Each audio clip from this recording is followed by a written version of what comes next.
Good morning, children. Welcome to physics class. Before Diwali vacation, we have started the revision of the chapter gravitation. So we will continue with the chapter gravitation.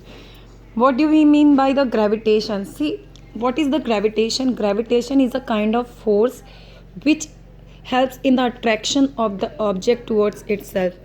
जैसे कि हमारे अर्थ में क्या होता है कि कभी भी आप कोई भी चीज़ ऊपर की ओर जब फेंकिए तो वो चीज़ नीचे की ओर ही आती है। क्यों? क्योंकि अर्थ की ग्रेविटी हमेशा उसको अपनी ओर खींचती है। अब हम बात करेंगे कि जैसे जब ग्रेविटेशन में दो तरह का आता है। एक होता है सेंट्रीपिटल फोर्स, एक होता है सेंट्रीफ्यूगल फोर्स। सेंट्रीपिटल जैसे देखिए ये थ्रेड से एक स्टोन को बांधा, जब इसको हम घुमाना शुरू करेंगे तो ये सर्कुलर पाथ को फॉलो करेगा।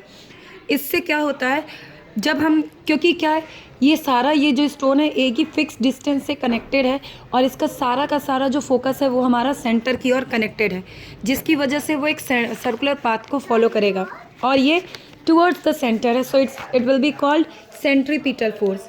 और जब हम सेंटर से बाहर जाते हैं बच्चों तो वो कहलाता है सेंट्रीफ्यूगल फोर्स। अब हम बात करेंगे न्यूटन्स का जैसे थर्ड लॉ होता है कि every action has equal and opposite reaction.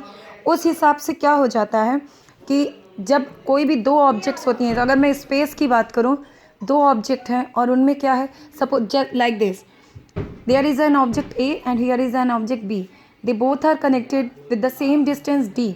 अब क्या होगा, ए बी को खींचने की कोशिश करेगा, बी ए को अपनी तरफ खींचने की कोशिश करेगा। अल्टीमेटली क्या होगा, दोनों खींच तो नहीं पाएंगे एक दूसरे को। क्यों? क्योंकि एक पर्टिकुलर फिक्स्ड डिस्टेंस एक ऐसा आ जाएगा जहाँ पर दोनों का ही फोर्स बहुत ज़्यादा एक्टिव हो जाएगा और वो अपना पूरा प्रोटेक्शन करेगा कि मैं उस दूसरे तरफ ना जाऊँ। तो ऐसे में क्या होगा, वहाँ पर जो फोर्स है that will be called the gravitational force. उस फोर्स को हम कहेंगे ग्रेविटेशनल फोर्स। तो क्या कहता है universal law of gravitation? It says every object in the universe attracts the other object with a force which is proportional to the product of their masses.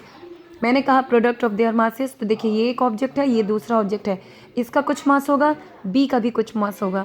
तो क्या हो गया, product of their masses and the square of the distance between them